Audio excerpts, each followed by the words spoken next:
Hello दोस्तों। आज मैं अपने ऑफिस में थी तो मेरी एक कलीग है, हम दोनों फ्री टाइम में ऐसे ही बात कर रहे थे। तो घर के बड़े बुजुर्गों की बात हो रही थी। उसके ससुर किसी गवर्नमेंट जॉब से रिटायर थे, तो उनके बारे में और उनकी दादी सास के बारे में इतना अच्छा लग रहा था सुन के कि वो कैसे अपने दादा ससुर की और दादी सास की कितनी सेवा करते हैं। और जब दादा ससुर गुजर गए तो वो आज उनको याद कर रही थी कि मैं उनको बहुत मिस करती हूँ। मैं जैसे ही घर में जाती थी तो वो बेटा बेटा करके सारे दिन का मेरा पूछते थे कैसा दिन रहा, और कैसे बच्चों की तरह चाय के लिए लड़ते थे। तो इतना अच्छा लग रहा था। और मुझे फिर मेरे फादर साहब की याद आ गई।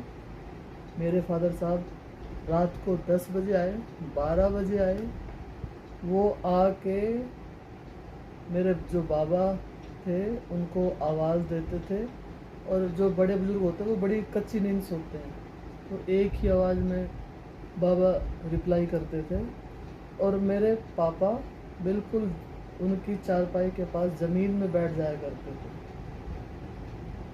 अबे ठीक है, दवाई ले ली थी, खाना खा लिया था, सारा उनसे पूछ के 10-5 मिनट उनके पास बैठने के बाद वो अंदर घर में अपने रूम में एंट्री करते थे, अपने कपड़े चेंज करना, हाथ मुंह धोना, खाना खाना। और जब मम्मी खाना सर्व करती थी, मतलब वो बाबा से पूछ चुके होते थे कि उन्होंने खाना खा लिया है, उसके बावजूद वो मम्मी से पूछते थे कि पिताजी को ठीक से खाना खिला दिया था।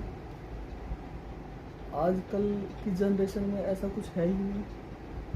घर के बड़े उनके सामने काम कर रहे हैं और कोई ये नहीं कहता उनसे कि अरे आप क्यों कर रहे हो, आप बैठ जाओ, अब उम्र नहीं रह गई है, ज़्यादा चलोगे तो पैर में दर्द हो जाएगा।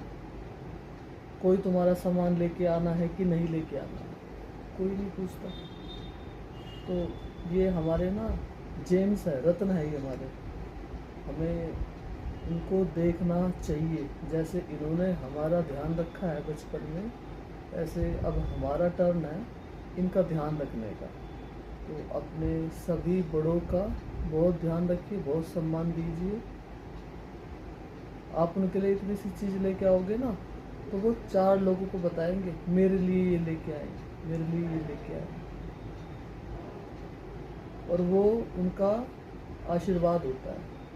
आप उनके लिए कुछ भी कर रहे हो और वो आपके पीछे से अप्रिशिएट कर रहे हैं कि मेरे लिए ये लाए, वो उनका आशीर्वाद है। तो आप अपने बड़ों का बहुत ध्यान रखिए। Good night.